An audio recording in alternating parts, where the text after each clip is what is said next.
Today, a lot of people are asking the question, why did Thomas Massie lose? And the answer is actually relatively easy. It's because the GOP party, which is full of conservatives, stayed the same. They conserve the principles, whereas Thomas Massie changed, and it wasn't necessarily a change that was long in the making. This is the guy who won 81-19 when he went toe-to-toe against Trump during COVID. So when he was standing up for liberty, when he was standing up for freedom, everybody liked the quirky little MIT engineer dude who was also very good in terms of fiscal responsibility.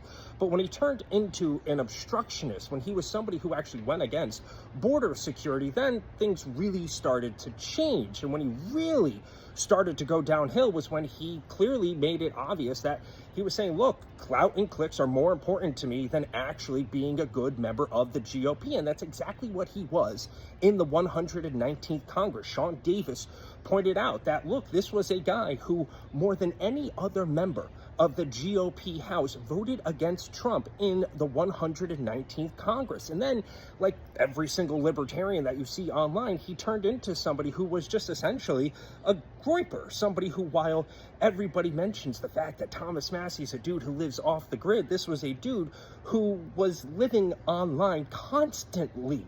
And you can see the fact that he was losing because every single one of his endorsements, they weren't coming from conservatives. They weren't coming from the traditional GOP. They were coming from the horseshoe theory left and the horseshoe theory right. That's how you get him endorsed by Nick Fuentes and Hassan Piker and Candace Owens and Tucker Carlson and Cenk Uygur and Code Pink and the New York Times. Does that sound like somebody who is a GOP guy to you? No, at all. That sounds like a Democrat.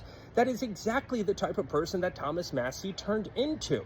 He wants to say how much he was voting with the GOP. No, dude, that was in the past. Now, you were voting against the GOP. You were voting against Trump.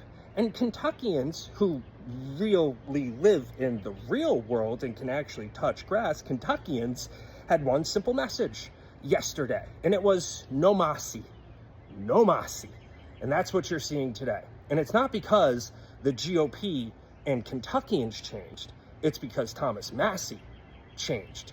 This is the Red, White, and Blue Jew, aka Jake Donnelly, still got my good hands, saying, don't change. If you're a conservative, don't change. See ya.